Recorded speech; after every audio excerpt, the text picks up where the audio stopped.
So, are you allowing your goals to happen? Are you allowing your life to be all that it can be? When we start to put our goals together on a personal level and a business level, what happens is amazing things, quite frankly. Amazing things. Because what happens is we start to view things in a different way. We start to open our blinders. We're no longer looking here and here. We're looking here and how we approach our goals. And so let me give you an example of the power of putting them together. A couple of goals in conflict is what I like to give these examples of. And this is a high-end retailer here in Charlotte. And she had this short-term goal of she needed to build more profitability in her business. Okay, she needed to build more profitability in her business. And she is a by appointment only boutique in the south end of Charlotte. And so she had this goal of more profitability, but she also wanted to have more time for herself and travel. Okay, now talk about conflict there, right? Okay, how are you going to be able to afford travel if you're trying to build profitability in your business, right? Well then, because she looked at everything together, she got this just incredibly genius idea. A lot of the New York and LA designer houses and fashion places where she got all of her clothing, and what you have to understand, and this is a boutique where the average suit is $1,000 for a woman. Okay, these are not inexpensive clothing, right? So you're talking hundreds of thousands of dollars worth of clothing that she put on a Miles credit card. A Miles credit card. Now, of course, she's going to pay that off. She wasn't getting the card to accumulate debt. She was using it as a good debt option.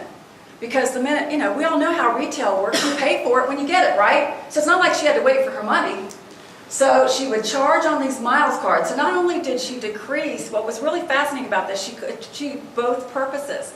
She increased her profitability because with all those miles, she didn't have to pay for travel anymore to LA and New York on business, and she also had miles to travel for fun.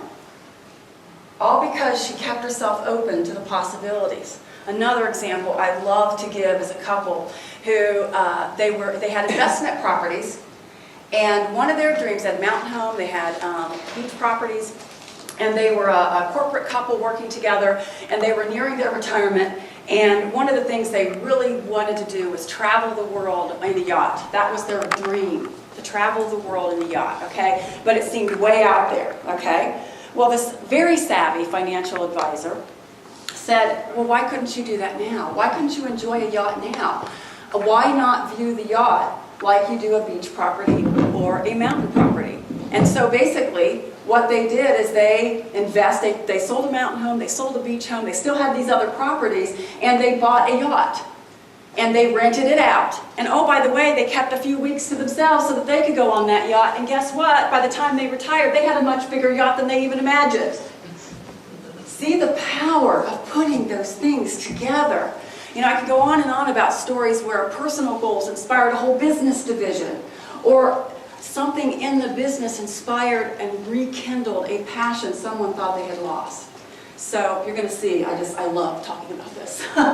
So let's get to dream doing. Let's get to dream doing. Okay? Begins with 3 promises. And now you got to get that purple sheet out. Get that purple sheet out because I'm going to tell you what they are. So one of the best things that a 2nd grade teacher told me was that writing, I'm a very good note taker. And the reason I'm a very good note taker is because of Mrs. Slusher in 2nd grade. Because she said, when we learned, that's when we all learned to write, right? Okay, and she said, writing is your memory tool. You put it, if you have to think about it, go down here and it goes back up there, you're going to remember it better. I never forgot that. It made total sense to me. It's very logical. Okay? So promise number 1, I will find a way or make a way. So write that down. I will find a way or make a way. Now, when you first hear that, you're thinking, oh gosh, that sounds kind of like, oh, they're just going to go, walk on over anybody. No, the key to that is to add this. I will find a way or make a way by helping others find a way or make a way. That's the power of that statement. And I have to, anyone who's heard these promises before, because I know a couple people in here have heard this in another type of speech that I give my Granny P, Pauline Welch, credit. She taught me these when I was a young kid, and I did not understand them until I went into business for myself. I really got them once I had a family and all this other stuff to deal with, it sunk in what she meant by these 3 promises. So I will find a way or make a way by helping others find a way or make a way. Now this next one is a tough one. I won't feel guilty about making life easier for myself. This is really tough for women, isn't it? I won't feel guilty about making life easier for myself. Oh, that's what this says. Yeah, you have a little bookmark that you can take with you and put it in your purse or whatever and remind you of these and make these your affirmations. I won't feel guilty about making life easier for myself. This is probably the toughest of the 3 promises to keep because we want to make everybody happy. You know, think about those traps I talked about. Making people happy, making people proud, fulfilling obligations and expectations, even those that aren't really in our passion and in our heart. All right? So I'm going to talk a little bit later about the most powerful words sometimes you can say to get some of that back. And the other thing too, as I talk about some of the limiting factors later, you're going to see how you make life more difficult simply because of some of those thinking processes. Now, promise number 3, I will be open to all possible resources and support. This is empowered by looking at your personal and your business goals together and sharing with others. There is a statistic out there that I love, that people who feel satisfied and successful in life and in work are 7 times more likely to share what they desire with others. 7 times more likely. But more important, they also want to know what other people remember that first promise. I will find a way or make a way by helping someone else find a way or make a way. So they also want to know what other people want to accomplish so that maybe they can make that connection for them. You get an incredible amount of support when you support others. Is that not the truth? Mm-hmm. Is that not the truth? Okay. So what is holding you back is all a matter of what you accept and believe to be true. So let's talk about that. Are you suffering from wishful thinking or fearful thinking? Now, I'm going to admit I have gone through every single one of these that I'm going to share with you at one point in my life. I can absolutely attest to that. And chances are you're going to find yourself right there in some of these as well. It's absolutely okay. The first step is being aware. And then the next step is overcoming. So let's talk about wishful thinking first. Here are the things that I identified. Again, I was inspired by entrepreneurs. I was inspired by entrepreneurs and shifting them from work-life balance to what I call work-life synergy. And then starting to understand what was holding them back, what was keeping them from achieving what they wanted in their life and what they wanted in their business. And so it's kind of like, if only I had more support, more time, more money, more confidence, more options or fewer options. If only, that wishful thinking. So, let's talk about each one. Gaining support. If only I had more support. There is nothing more draining than feeling like you are in it alone. Isn't that the truth? But you know you're not. You're not. What was always amazing to me, especially in working with some entrepreneurs that felt like their team wasn't in support of them, is one of the natural things that I found was they weren't sharing their vision. They weren't engaging their team. Think about your family too. You don't have the support. What are you doing to support them, and how can they then gratify you in supporting you back? So often we keep so much close to the vest that we're not. Remember that 7 times more likely statistic. That's powerful. Share what you want, share what you envision, share what you dream of, and get others to share too. And then you have this powerful force working for each other. And then you get the support in amazing, amazing places.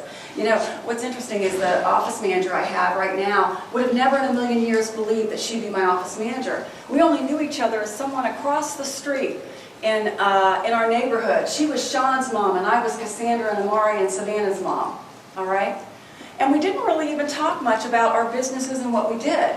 But I came into a situation where I had an office manager of 10 years that prepared somebody to work as an office manager. We had this beautiful situation where she was going to train somebody and had a 3-week training. How often do you get that beautiful thing happening? And then, I swear I'm not Devil's Wears Prada, but the week after this 10-year office manager left and this new person was on board, she said she just didn't think she would be able to make me happy, and I was without an office manager. And I was like, and this was right before the holidays, and I was supposed to go away for a week. Well, guess what? I still went away for a week. I still did it. Because I knew now more than ever, I still needed to do that. So I still went away for a week. I came back, and oh, by the way, one of my neighbors shared the fact that Rosemarie had just finished an office 11-year contract with a company as an office manager. Rosemarie, Sean's mom. Now, originally, we just didn't think, we're both very strong-minded. Anyone knows, we get along beautifully because we just kind of tell it like it is. As a matter of fact, we had a consultant come in and said that we were more like men than women. I didn't know where to take that as an insult or a compliment. Because we tell it like it is and we let it roll off, okay? Because it's about doing a good job and being there for each other. Well, we thought she was only going to help me out part-time, and 3 years later, she's still with me, and I can't imagine my business and my life without her. So you never know where that support is going to come from.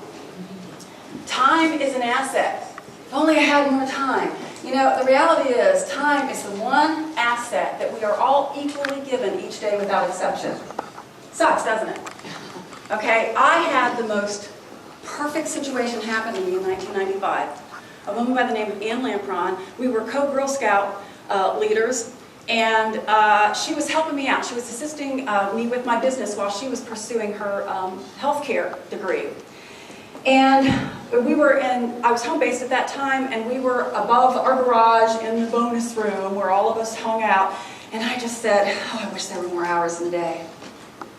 Now, I wanted Ann to say, oh, it's okay, Sherre, you can do it, but she goes, Sherre, you have the same amount of time as everybody else, it's just the way you use it. Well, I wanted to slap her. That's not what I wanted her to say, but it was exactly what she needed to say.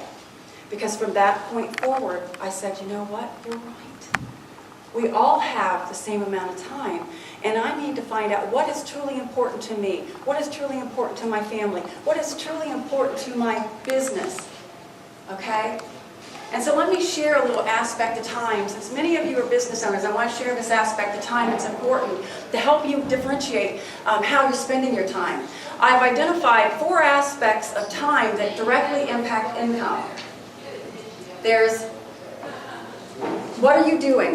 In your time, are you focused on income producing? Are you focused on income generating, income sustaining, and income supporting? Okay, income producing is actually doing the work that you went out to sell. Income generating is generating the opportunities with customers. Income supporting is the things that you need to do to operate your business effectively. It could be the accounting, having good accounting, whatever that is, okay? And then income sustaining is customer service and things like that, okay? Now, what you have to do is, where are you most valuable? Where are you most valuable in your business and in your role, okay? And even in the family, if you are the income generator and producer for your family, but you need help from your family that's income supporting, put it in those terms, and all of a sudden they might wake up a little more. It goes into work and to life the same way.